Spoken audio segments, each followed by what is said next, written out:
Nous poursuivons notre étude de la Mishnah Brachot, premier chapitre, première Mishnah, deuxième partie. Nous avons parlé du Shema Israël.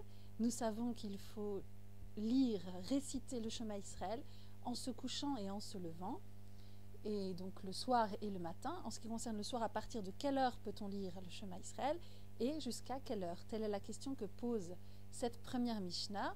Et c'est très important le fait qu'elle la pose, puisque comme on a commencé à le voir, il y a des réponses diverses à cette question. C'est très important et très intéressant de savoir que souvent l'essentiel c'est la question et que les réponses peuvent être multiples, multiples pas n'importe comment, multiples dans un certain cadre, mais qu'il n'y a pas forcément une seule réponse et une seule vérité unique. C'est une leçon fondamentale de la Mishnah. Et autre leçon très importante, c'est celle des limites.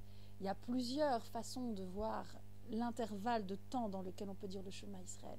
Il y a plusieurs façons de voir cet intervalle, mais il y a un présupposé. Le présupposé, c'est que le Shema est dit le soir, et le présupposé, c'est qu'il y a certaines règles concernant cette plage horaire où on peut dire le Shema Israël. On n'est peut-être pas d'accord sur l'étendue de cette plage horaire, mais on est d'accord sur l'importance du Shema Israël et de sa récitation quotidienne. Les deux choses sont fondamentales dans notre tradition, la souplesse d'une part et le cadre d'autre part. Nous venons donc de voir que Rabbi Eliezer, selon son opinion rapportée, comme la première opinion, c'est la première opinion rapportée dans la Mishnah, le Shema Israël peut être dit jusqu'à la fin de la première garde, c'est-à-dire qu'il y avait des gardes, un tour de rôle des Kohanim dans le temple, et que la première garde, le premier tiers de la nuit, était le temps où on disait le Shema Israël. On voit encore que la récitation du texte est liée au service qui était accompli au temple. On voit comment le temple garde sa centralité dans la définition du temps, en dépit du fait qu'il ait été détruit. Et c'est quelque chose qui reste important pour nous aujourd'hui, quand bien même la destruction du temple a eu lieu il y a plus de 2000 ans.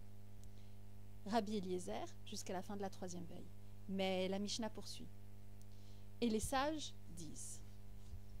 On apprend que Rabbi Eliezer était une opinion minoritaire, qu'il y a une opinion majoritaire, et l'opinion majoritaire, celle des sages, c'est Ad Chatzot, jusqu'au milieu de la nuit. On voit qu'il y a un rabbin spécifique qui a une opinion plus stricte, qui réduit la plage horaire de la récitation du Shema Israël, et que la majorité des sages a un avis plus ouvert et propose que ce soit jusqu'à minuit.